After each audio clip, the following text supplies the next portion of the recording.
श्रीकृष्ण आणि राधा यांचा मित्र आणि बायको या नात्यावर संवाद आहे. तो माझ्या ऐकण्यात आला, म्हटलं तुम्हालाही ऐकवावा. तर संवाद असा आहे, राधेने बायको आणि मित्र यांमधील फरक विचारलेला असतो. श्रीकृष्ण राधेला सांगतात, हिरा हा जगातला सर्वात कठीण पदार्थ मानला जातो. खरा मित्रही तसाच. तो मनात कोणताही कपट न ठेवता हिऱ्यासारखा स्पष्ट आणि कधी कधी कडू बोलणारा.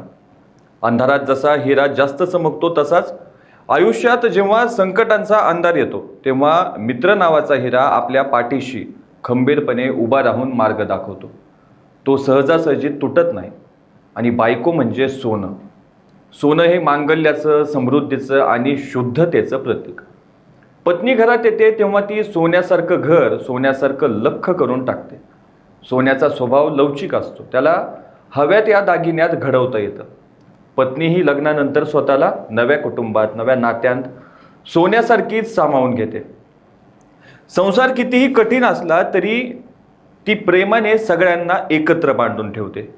हिरा श्रीमंती दाखवतो आणि ऐश्वर्य वाढवतो, पण संसाराचं, सौभाग्याचं लेणं पूर्ण करण्यासाठी गळ्यात सोन्याचंच मंगळसूत्र असावं लागतं.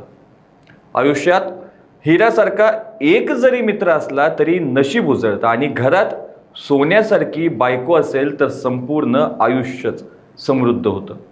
दोन्हीची तुलना होऊच शकत नाही, कारण एकाने आयुष्याला प्रतिष्ठा मिळते आणि दुसऱ्याने आयुष्याला पूर्णत्व. पण या दोन्ही नात्यांना काळीमा फासणारी, शर्मेनं मान खाली घालणारी आणि या दोन्ही नात्यांवर शंका उपस्थित करणारी घटना घडली आहे. नमस्कार, मी आहे बालाजी शिंदे आणि तुम्ही पाहताय लोकाच्या टीव्ही. बीड जिल्ह्यातील लिंबागणेश येथे घडलेल्या एका धक्कादायक हत्याकांडाचा नेकनूर पोलिसांनी अवघ्या 5 दिवसांत छडा लावला. सुरुवातीला रस्ते अपघातात वाटणाऱ्या या प्रकरणामागे पत्नी, तिचा प्रियकर आणि त्याच्या मित्राने रचलेला थरारक कट असल्याचं तपासात उघड झालं.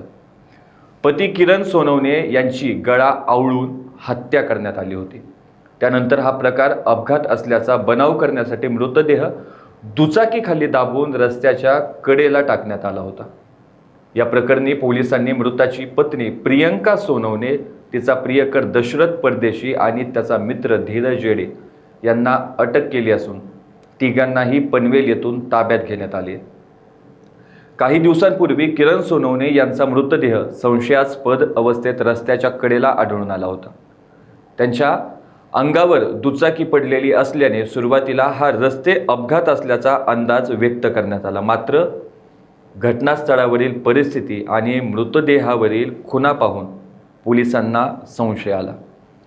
नेकनूर पोलिसांनी मृतदेह शवविच्छेदनासाठी पाठवला. अहवालात किरण सोनवणे यांचा मृत्यू अपघातामुळे नसून गळा आवळल्यामुळे झाल्याचं स्पष्ट झालं. यानंतर पोलिसांनी खुनाचा गुन्हा दाखल करून तपासाची दिशा बदलली.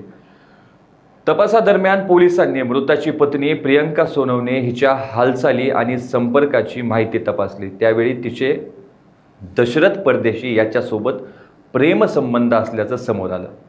पती किरण सोनवणे हे त्यांच्या नात्यात अडसर ठरत असल्याची भावना प्रियंकाच्या मनात होती. तसेच पतीकडून त्रास होत असल्याचा आरोपही तिनं केला होता. या पार्श्वभूमीवर प्रियंका, दशरथ आणि त्याचा मित्र धीरज जेडे यांनी मिळून किरण यांच्या हत्येचा कट रचल्याचं पोलीस तपासात निष्पन्न झालं. पोलिसांच्या माहितीनुसार घटनेच्या रात्री आरोपींनी किरण सोनवणे यांचा गळा आवळून खून केला. त्यानंतर पुरावे नष्ट करण्यासाठी मृतदेह रस्त्याच्या कडेला नेऊन दुचाकीखाली दाबून ठेवण्यात आला. यामुळे हा अपघात असल्याचा आभास निर्माण करण्याचा प्रयत्न करण्यात आला. मात्र पोलिसांच्या बारकाईनं केलेल्या तपासामुळे आरोपींचा हा डाव फसला. या प्रकरणातील सर्वात महत्त्वाचा धागा आरोपींनी केलेल्या मोबाईल संभाषणातून समोर आला. हत्या यशस्वी झाल्यानंतर आरोपींनी एकमेकांना फोन करून कार्यक्रम ओके असा संदेश दिल्याचे तपासात उघड झाले. तांत्रिक तपास, कॉल डिटेल्स आणि लोकेशनच्या आधारे पोलिसांनी आरोपींना जोडणारे महत्त्वाचे पुरावे गोळा केले. याच पुराव्यांमुळे संपूर्ण कटाचा पर्दाफाश झाला. गुन्हा केल्यानंतर तिन्ही आरोपी बीडमधून फरार झाले होते. त्यांनी पनवेलमध्ये आश्रय घेतल्याची माहिती पोलिसांना मिळाली. त्यानुसार विशेष पथकाने सापळा रचून प्रियंका सोनवणे, दशरथ परदेशी आणि धीरज येडे यांना ताब्यात घेतलं. निगनूर पोलिसांनी अवघ्या 5 दिवसांत या गुन्ह्याचा उलगडा केल्यानं त्यांच्या तपास कौशल्याचं कौतुक होतंय. दरम्यान या हत्याकांडामुळे संपूर्ण परिसरात खळबळ उडाली असून प्रेमसंबंधातून घडलेल्या या धक्कादायक घटनेची सर्वत्र चर्चा सुरू आहे.